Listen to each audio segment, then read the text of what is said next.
the campus of the Indian Institute of Management in Bangalore, one of the top B schools in India. But over the next few minutes, we're not going to talk management. We're going to find out what the pulse of young voters on this campus is. What issues are they really looking at ahead of the elections in the next few weeks? Thank you so much for speaking to us. Just want to start with the mood in the campus. I mean, in the media, you have this personality-led contest, Rahul versus Modi versus Kejriwal. What are the debates and discussions among students in the campus here? I think these elections are the most interesting election I've seen since I've been following elections.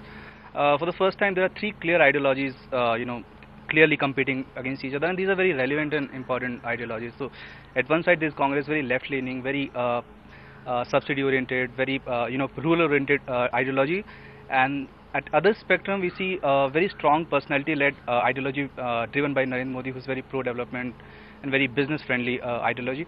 And in between, the most interesting ideologies of Mr. Arvind Kejriwal, who has basically made corruption a main issue in these elections. So these are very interesting and very relevant issues. Because of your management background, does development appeal more to you? I think it's pretty clear that at this point in time what is really required is that development happens, it really picks up, because we saw that during the years between 2002 to 2008 we weren't talking so much about corruption, we weren't talking so much about rural poverty, etc., because things were beginning to look up. That's how the sentiment works. I believe that once we get the development engine running once again, all these issues about poverty and all these issues about things that are not happening would also eventually change into a certain element of positivity. Another interesting trend that we've really seen is, many of the corporate faces entering politics, be it Nandan Nilekani or V. Balakrishnan. How have their entry really changed perception about politics among students, among young voters? Is it seen as a more cleaner space because of their presence? I think more than a cleaner space, the way we see it, I think it brings a lot more maturity to the political landscape in general, because the sort of ideologies and the sort of mindset that they bring would be very different to the political mind space.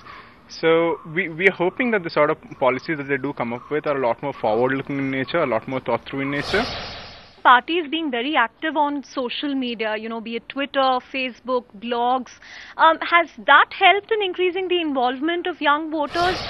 The thing that happens in our, say, own college, I'll put a link on Facebook which, say, criticizes a particular party, and then you see, or a particular candidate, and then you see a kind of political debate happening online, and a lot of people getting engaged and sharing their views. And I think what it has helped with is a depth of political understanding has actually started developing among students as well, which was not there probably a few years back. So it has really helped, I would say. Right.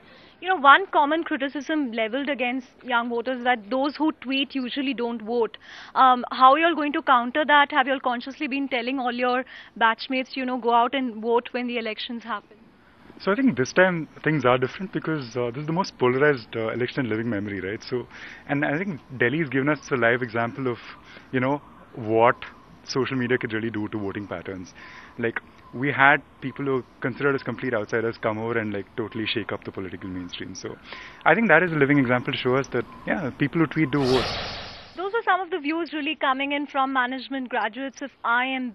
They say that those who tweet also vote, and they want a combination of development and social indicators to work for India.